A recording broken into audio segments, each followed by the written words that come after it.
Assalamualaikum warahmatullahi wabarakatuh. Berjumpa lagi bersama dengan Bunda Dewi di pembelajaran tematik Salam Soleh Mandiri Cerdas. Baiklah anak soleh, hari ini kita belajar apa Bunda? Yang pertama, IPA, ilmu pengetahuan alam. Yang kedua, kita akan belajar bahasa Indonesia. Tujuan pembelajaran kita hari ini apa ya Bunda?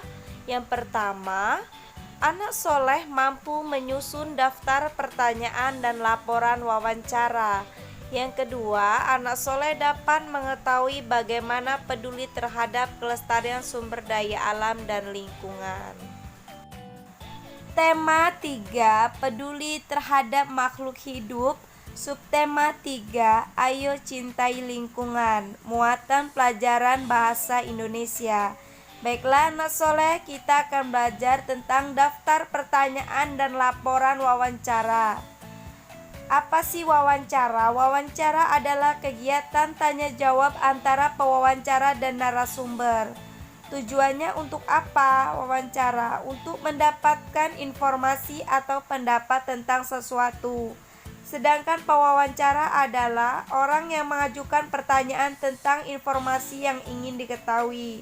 Sedangkan narasumber itu orang yang menjawab masalah yang ditanyakan pewawancara. Nah, sebelum melakukan wawancara, anak soleh, kita tentukan topik yang akan kita bahas.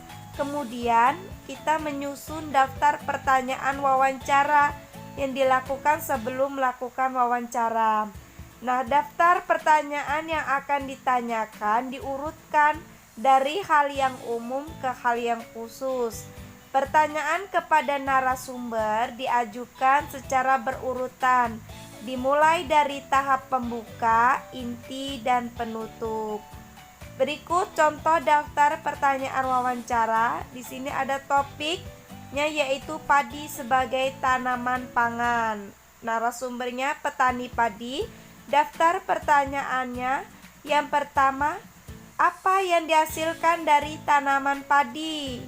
Yang kedua, mengapa kita perlu menjaga kelestarian tanaman padi? Yang ketiga, siapa yang menanam padi?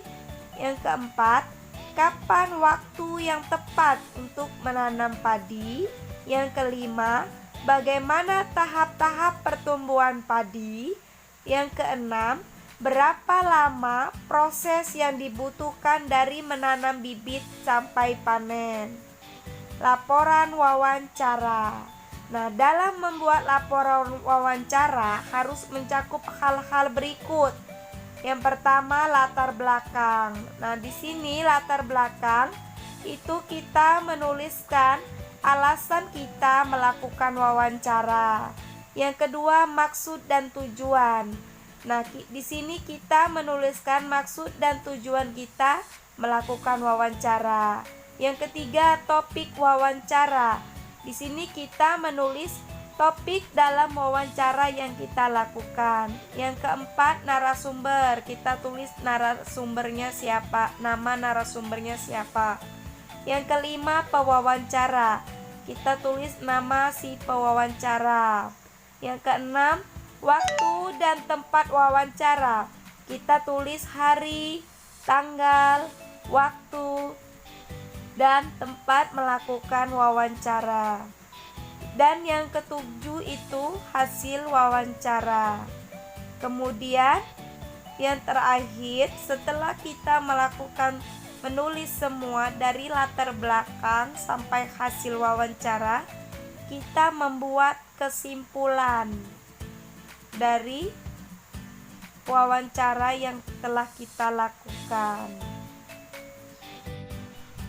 Kemudian selanjutnya kita akan belajar tentang muatan pelajaran ilmu pengetahuan alam.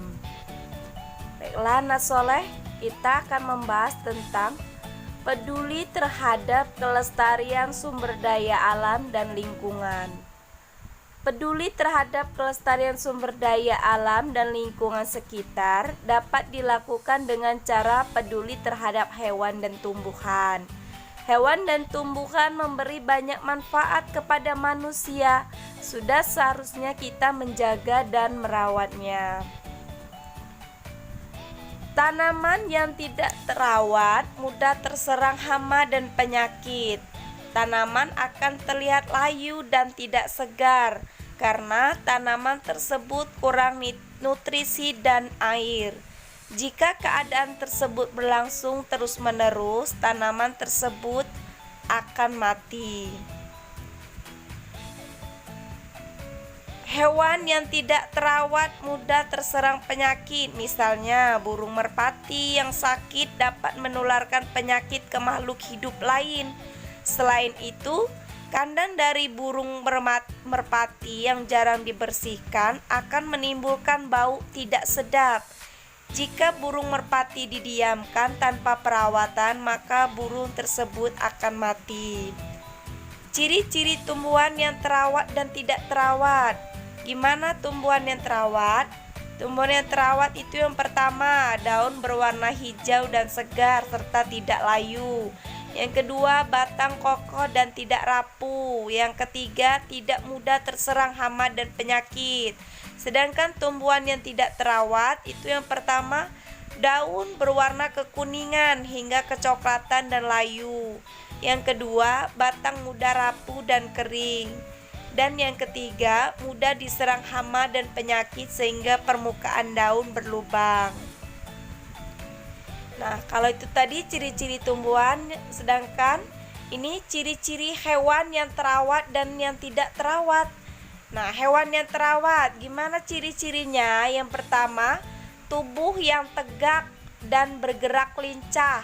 Yang kedua, bulu atau rambut terlihat bersih dan mengkilat. Jika dipegang dan diusap tidak mudah rontok. Yang ketiga, mata terlihat jernih, terang dan tidak keruh. Sedangkan hewan yang tidak terawat, yang pertama tubuh cenderung lemas, lunglai dan tidak bertenaga. Mata berair, bahkan tidak bisa melihat. Baiklah anak soleh, cukup sampai di sini materi dari Bunda Dewi. Bunda akhiri, wassalamualaikum warahmatullahi wabarakatuh. Terima kasih. Selamat belajar anak soleh soleha Bunda.